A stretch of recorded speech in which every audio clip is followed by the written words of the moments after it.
à nous et se laisser transformer en profondeur. De siècle en siècle et encore aujourd'hui, le père de famille chez les Juifs, au cours du repas pascal, initie son fils au sens de cette fête de la nuit de la libération, et il ne lui dit pas « le Seigneur a agi en faveur de nos pères ». Non, il lui dit « le Seigneur agit en ma faveur lors de la sortie d'Égypte ». Donc le commentaire des rabbins aussi confirme cela. En chaque génération, on doit se regarder soi-même comme sorti d'Égypte, libéré. Donc chacun de nous, de génération en génération, doit se regarder comme quelqu'un que Dieu avait sorti et continue de sortir d'Égypte, de la terre d'esclavage. Ce salut de Dieu, ce salut en Dieu, c'est notre affaire, c'est mon affaire, c'est la vôtre. La nuit de la libération est une nuit, puisque ça s'est passé dans la nuit, mais c'est aussi l'obscurité de l'intelligence humaine qui ne peut pas conceptualiser pleinement ce qui s'est passé.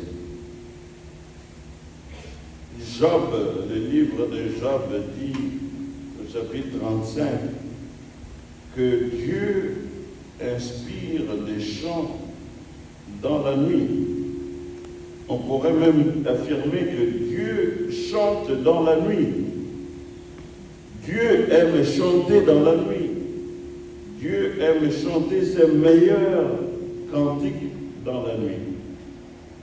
Pensez à la nuit de Noël, à la nuit de Pâques, l'une et l'autre nuit de délivrance. Job 35, 10. Dieu qui m'a fait inspire des hymnes dans la nuit. Il nous instruit plus que les bêtes de la terre, continue le livre de Job, et nous rend plus sages que les oiseaux du ciel. Donc, mes frères et sœurs, ne haïssez pas la nuit. Dieu inspire de beaux chants durant la nuit. Mais la nuit ici, c'est une métaphore, c'est une image. Pour dire dans les moments troubles de notre vie, Dieu nous parle. Il nous inspire.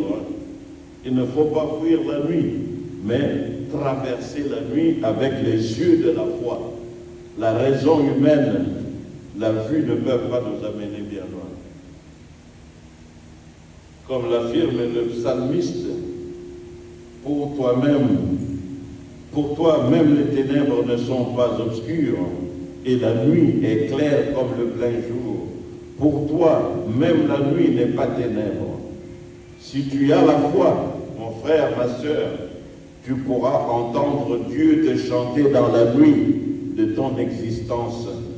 Même lorsque tu as perdu ton emploi, ou est en train de perdre ta maison, ta voiture, ou criblé par la maladie, Dieu est capable de changer tes ténèbres en lumière éclatante.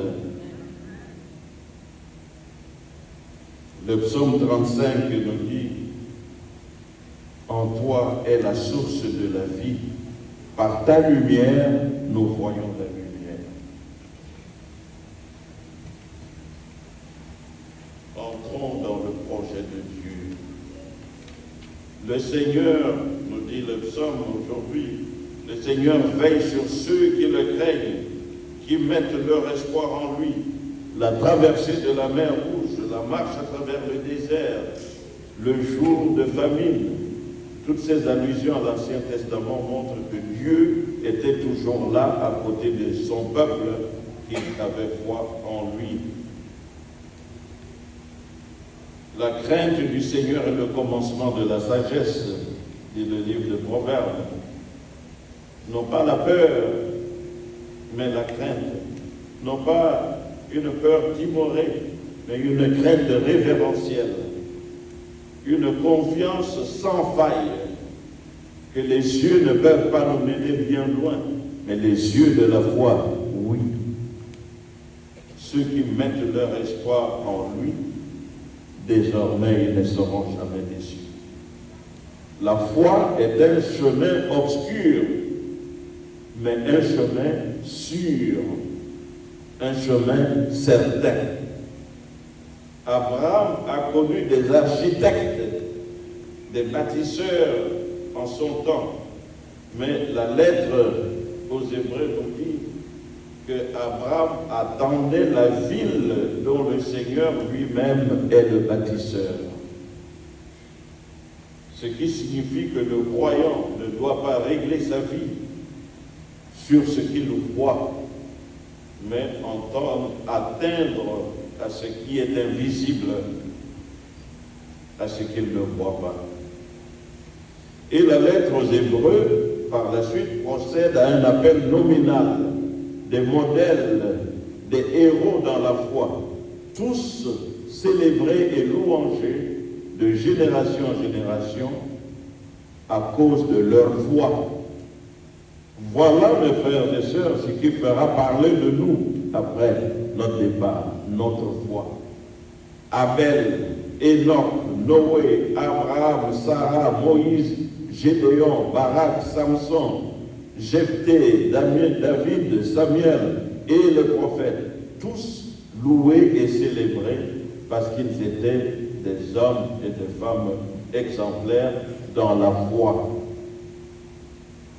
Y compris dans la liste que donne la lettre aux Hébreux, Rahab, la prostituée, elle est aussi célébrée, puisque, dit la lettre aux Hébreux, elle ne périt pas avec ceux qui avaient résisté, ceux qui avaient douté, mais elle avait accueilli pacifiquement les hommes envoyés en reconnaissance, foi et hospitalité. Je voudrais vous laisser avec cette invocation. Avoir la foi grosse comme un grain de moutarde, dit le Seigneur, peut soulever les montagnes. Seigneur, nous croyons, mais augmente en nous la foi. Nous marchons par la foi et non pas par la vue. Amen.